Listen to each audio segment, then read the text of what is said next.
มาล้างรถวันนี้วันอย่างหลังวันกรรมกรตัดรถมาล้างรถ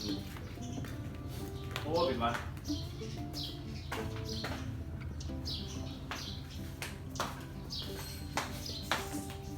มีพูดถึงได้เด้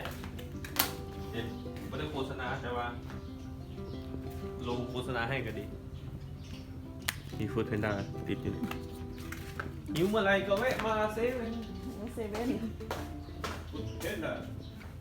โอ้ยมีผ้า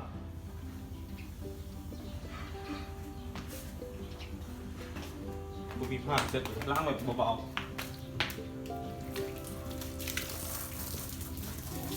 มันจะล้างแบบนกล้างแบบที่นกบอก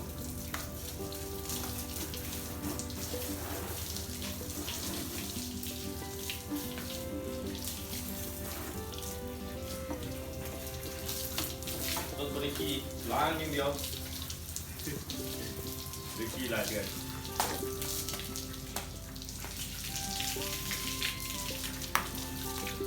รถบริกีหลายเดือนล้าง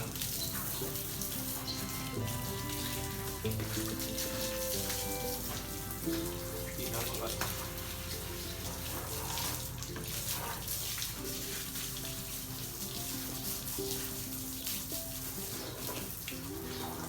อีกคันนี้แล้วก็บุมีคันอื่นแล้วคันอื่นนี่เป็นเรื่องรองคันนี้อีกคันเลย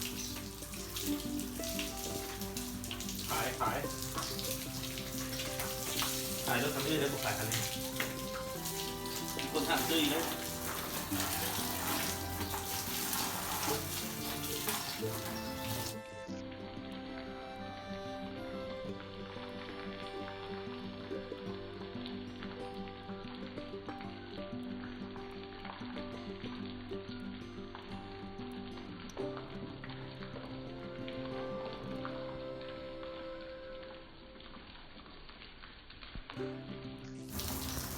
เอา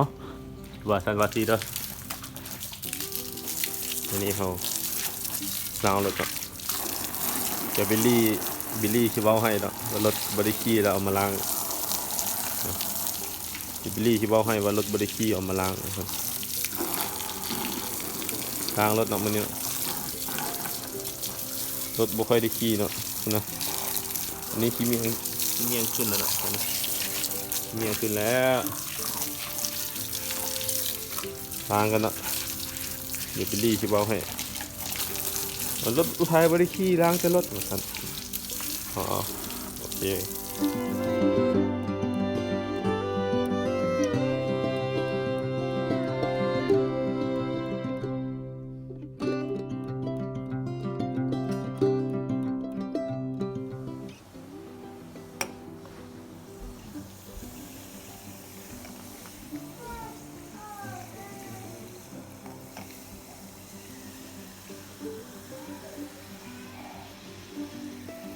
มาเดี๋ยวจิ้ง